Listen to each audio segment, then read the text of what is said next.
Assalamualaikum everyone, welcome back to my YouTube channel. Today we will be discussing gravitational field strength. So सबसे पहले हम पढ़ेंगे कि gravitational field क्या होती है. Region around a mass where another mass can experience gravitational force. ठीक है.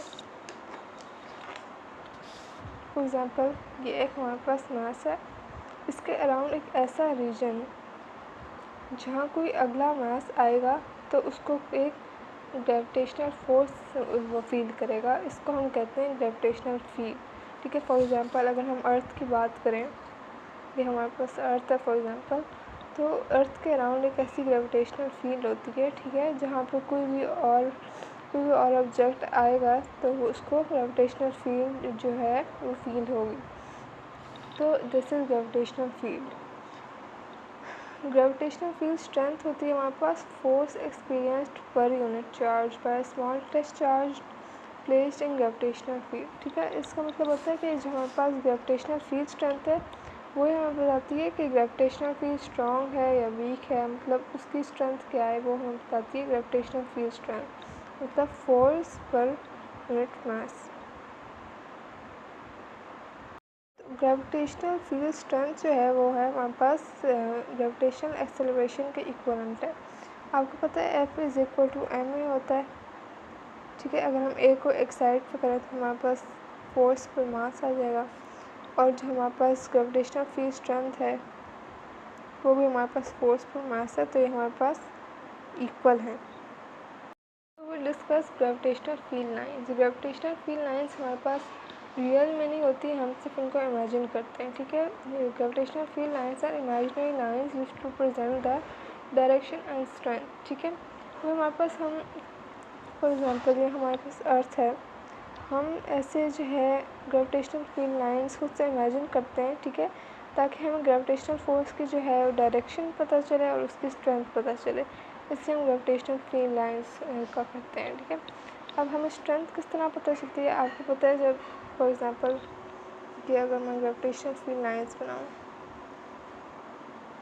अगर ग्रेविटेशनल फील्ड लाइंस आपस में क्लोज हैं तो इसका मतलब है कि जो ग्रेविटेशनल फोर्स है वो स्ट्रॉन्गर है.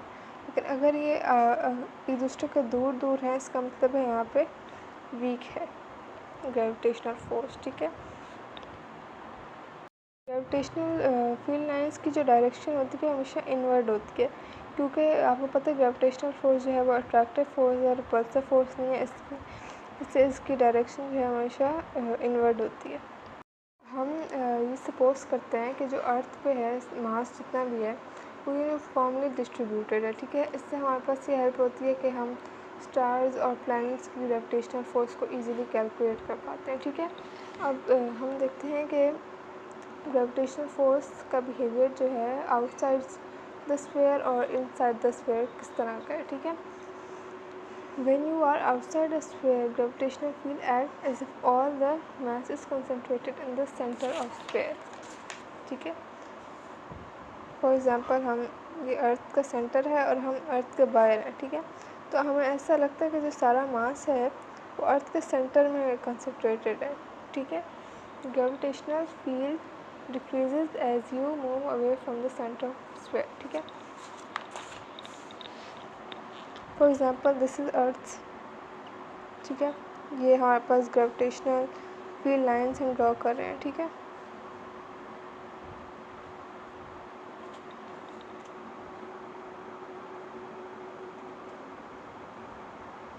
अब हम इन दोनों को देखते हैं. ठीक है. तो आप देखें कि ये जो हैं जैसे जैसे हम अर्थ से बाहर जा रहे हैं, मतलब आउटसाइड द स्फीयर हम मूव करते जा रहे हैं, तो इनमें जो है ये वीक होती जा रही हैं और ये मतलब ये दूर दूर होती जा रही हैं और ये वीक होती जा रही हैं. मतलब ग्रेविटेशनल फोर्स जो है यहाँ पे डिक्रीज़ हो रही है. ग्रेविटेशनल फोर्स जो है वो हमारे पास चेंज होती है इनवर्स स्क्वायर लॉ के अकॉर्डिंग. ठीक है. और इनसाइड द स्फीयर क्या है, इनसाइड द स्फीयर जो है वो डिफरेंट है हमारे पास आउटसाइड द स्फीयर का. Behaviour of gravitational field is different from outside. It increases as you move away from the centre of sphere. Because all outer mass of the sphere exerts no net force on you when you are inside.